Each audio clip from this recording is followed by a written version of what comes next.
Olá, Papo Doro, um site intelectualizado, um programa onde só tem cultura, conhecimento, superação. Se você não é assim dado à intelectualidade, por favor, não assista. Ou se você quer melhorar, assista. Aqui só tem fera. Cláudio Duarte, como é que vai você? Muito bem. Tudo Mário, bem? muito obrigado pelo convite, cara. Um prazer estar aqui. Não, a honra é minha trazer um médico que passou por superação, Sim, certo? E superação da brava, certo? sim. Um médico que se dedica a atender o SUS. Um médico que se dedica e é simpático a todos no atendimento, porque eu sei disso. Você tinha que estar aqui. Eu fico lisonjeado com o convite. Tá? Eu Olha, lembro que a gente já teve oportunidade de fazer um programa. Você foi na minha casa, inclusive. isto, Tomou do meu café. claro, Tá? Eu gostei muito. Mas hoje nós estamos numa situação totalmente diferente. Nada de política. Hoje a perfeito. gente está para falar de saúde pública, Saúde de pública, medicina e do isto. que você quiser. Muito bem. Eu considero a política pública chamada SUS uma das melhores do mundo. E por que eu considero? Porque todo o atendimento do SUS, que é de qualidade, ele faz de graça para o povo pobre que nós temos no país. E aí, quando eu vou a uma UPA, a um postinho, ou alguma entidade pública de medicina, eu vejo uma coisa didática, mas que me irrita profundamente. 1.500 consultas marcadas, 700 canceladas porque o sujeito não apareceu. O absenteísmo, isso é verdade. Isto é horrível. Sabe por quê? Porque prova que o nosso povo é tão ignorante que não aproveita o que tem de melhor.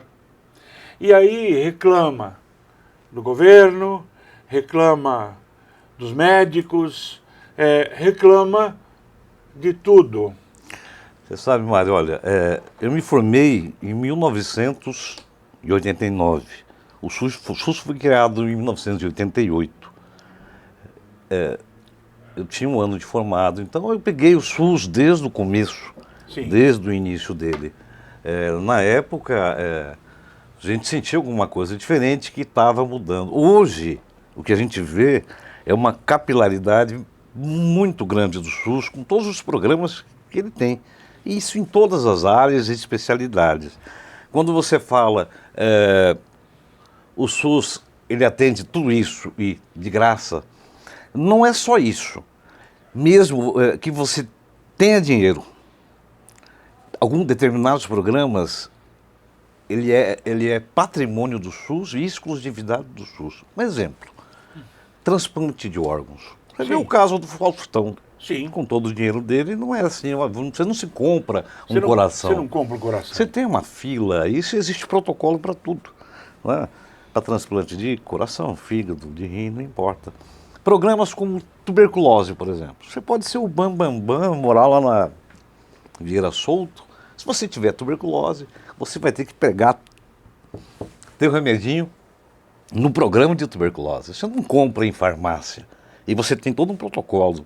Alguns pacientes precisam tomar lá essa medicação, que é para fidelizar com o tratamento e o médico ter certeza de que aquele protocolo de 6 meses Está sendo cumprido. está sendo cumprido. Então, não é só o que a gente vê. Né? Eu sempre falo que o grande termômetro da medicina de qualquer cidade é o pronto-socorro. Se o pronto-socorro está lotado, entupido, tem fila, você vê gente fora da rua, reclamação, você fala, porra, essa cidade não anda bem das pernas, e é mais ou menos isso. Por quê? Porque o pronto-socorro vai ser muito difícil, acho que leva tempo, para culturalmente a população entender do que se trata um pronto-socorro. Perfeito. Tá? Perfeito. Então, por exemplo, quando eu vejo pacientes com esses protocolos de classificação de risco, Sim. né? Você tem a pulseira azul, que pode esperar até 4 horas, pulseira verde, tantas horas, a vermelha tem que entrar imediatamente e tal.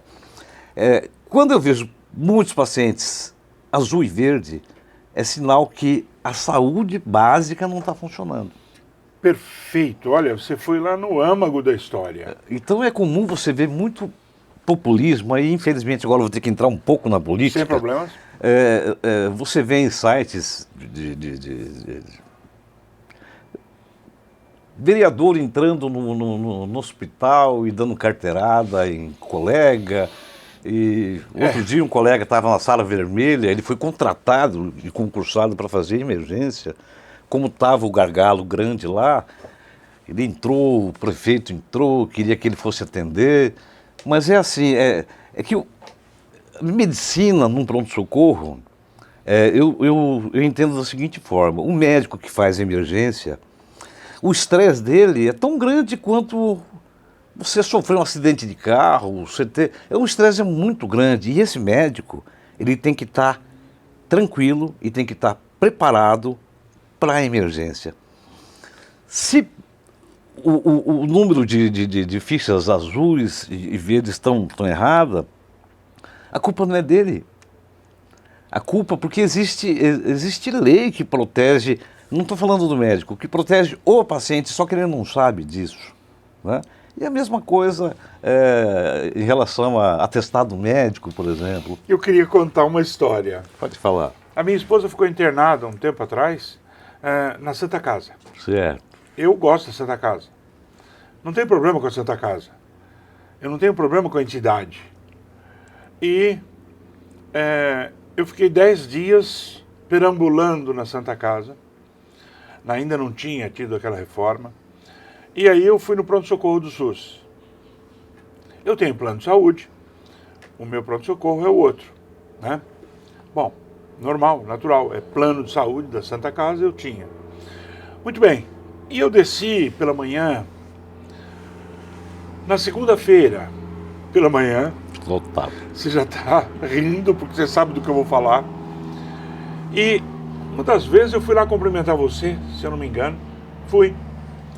Mas eu vi a quantidade de pessoas sentadas, fazendo barulho, porque é absurdo fazer um barulho num atendimento de pronto-socorro, conversando alto. E aí saiu um médico, que eu não lembro o nome, mas se lembrasse não falaria. Ele saiu da sala de atendimento, olhou para todo mundo e falou assim: hoje eu não vou dar atestado para ninguém. E entrou. Você sabe quem é o médico? Não sei. Não? Não sei. Não sabe? Não. Bom, não vou dar atestado para ninguém. Em menos de 5 minutos, esvaziou o pronto-socorro. Mas então, que tem outro lado, né? Que o atestado, ele é um direito Sim. inalienável do paciente. Ele faz parte do ato médico, né? Agora, assim, o que me preocupa veja bem, a pessoa acorda, está indisposta, Sim. tá? Ou teve uma diarreia, ou comeu alguma coisa que não fez bem, ou está com uma dor muscular que piorou naquele dia, ela está indisposta realmente. Essa pessoa, o que ela precisa é de repouso. Ela não precisa enfrentar 4 horas de pronto-socorro. Isso é desumano. Coisa boa que você está falando. Sabe por que eu falo isso? Porque a gente tem que colocar na cabeça que as casas de leis, legislativo, a Câmara, eles precisam determinar, junto ao Ministério do Trabalho, uma forma de esse paciente, que já está ruim, não tem que enfrentar tudo isso. Perfeito. Sabe? Seja isso em banco de horas, seja isso, sabe? De alguma forma legal que possibilite. Que ele não precise ser obrigado a ir lá, porque existem patrões, empresários e firmas que desconta desse paciente, desse trabalhador, se ele faltar. Ele falta um dia, ele perde a cesta básica, sabe? É uma barganha maldosa, ruim. E eu acho que acaba encarecendo também. Por quê? Porque às vezes esse paciente, ele chega e fala, puxa, além de eu estar ruim, eu ter que esperar bastante, ainda vou ter que convencer o médico a me dar um atestado do dia. Porque eu já estou aqui há mais de 6 horas.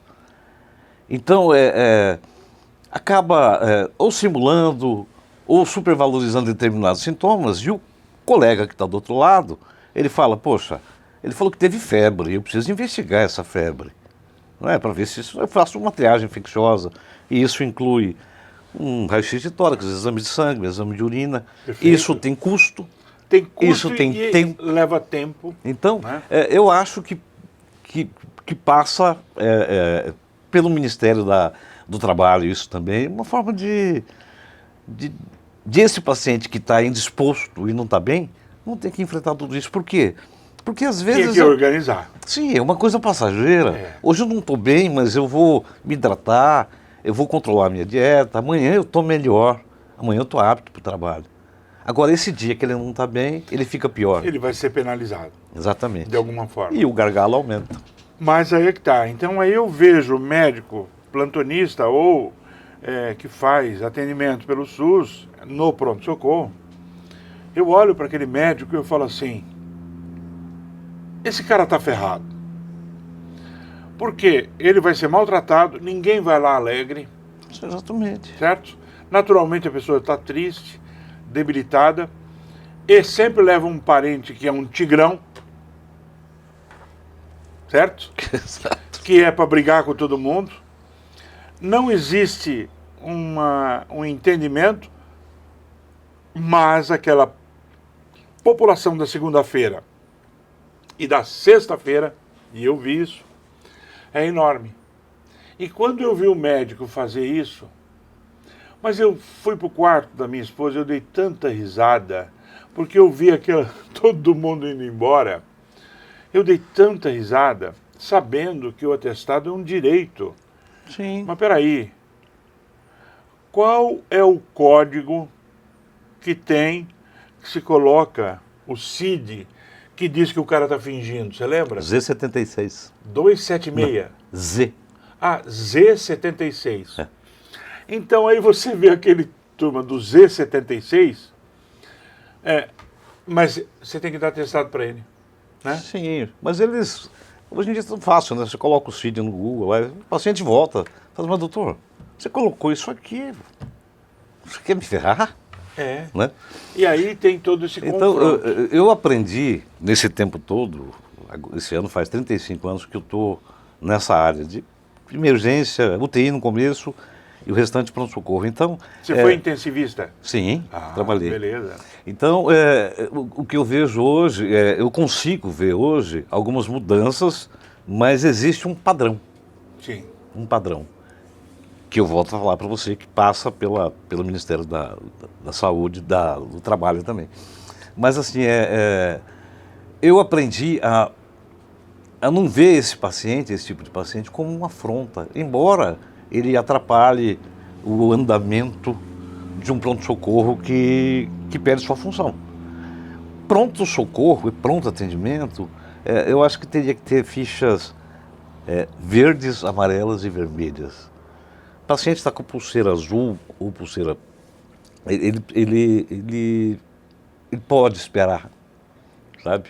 Mas aí é preciso que a atenção básica esteja funcionando. Ele precisa ter a facilidade de procurar no posto de saúde, no UBS, mais próxima da casa dele, o que ele precisa, sem precisar agendar. Fazer sabe? uma divisão de emergências, né? Então, e efetivamente não lotar as grandes emergências necessárias, com o vermelhinho aqui, né? Exatamente. E prejudica aquela pessoa. Exatamente. Mas isso é falta de cidadania da população. Educação continuada. Continuada. É a falta de inteligência e é também um problema muito sério. Aí o SUS é uma porcaria, é o que mais falam. Sim. E o pobre médico, que já falei, é um coitado que está lá, certo?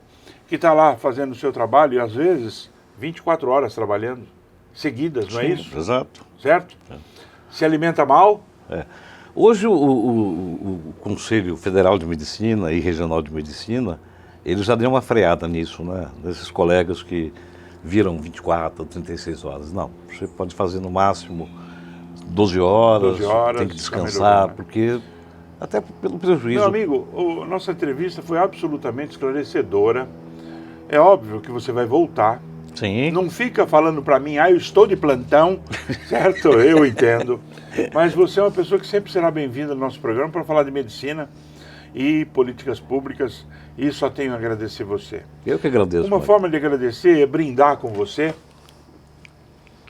A caneca é sua. Opa, obrigado. Saúde, Mário. Outra forma, eu vou te dar de presente um lançamento hoje aqui no nosso programa. Os melhores poemas que escrevi, do Silvio Djan. Esse rapaz aqui é excelente. Eu entrevistei ele hoje e ele lançou o livro aqui no nosso programa. É muito gostoso a gente ter esse prestígio deles para comigo, eu acho maravilhoso. E são poemas um melhor do que o outro. São Obrigado. profundos. E eu quero que na hora que você tiver de folga, dá uma lida e faça o bem. Você ganhou o livro. Obrigado, Depois Mário. que você lê, você dá de presente para alguém. É isso aí. É a melhor forma da Assim gente. que funciona. Não precisa fazer biblioteca. Faça a biblioteca mental. Exatamente. Muito obrigado. Prazer, Mário. A câmera Volte. aqui. Muito obrigado. Volte sempre. Viu? Ele é fera. Ele tem superação. Mais do que você imagina. Esse homem aqui já teve problemas de saúde que você não tem nem noção. Mas a gente vai falar no próximo programa. Isso aí. Tá certo? Até o próximo programa.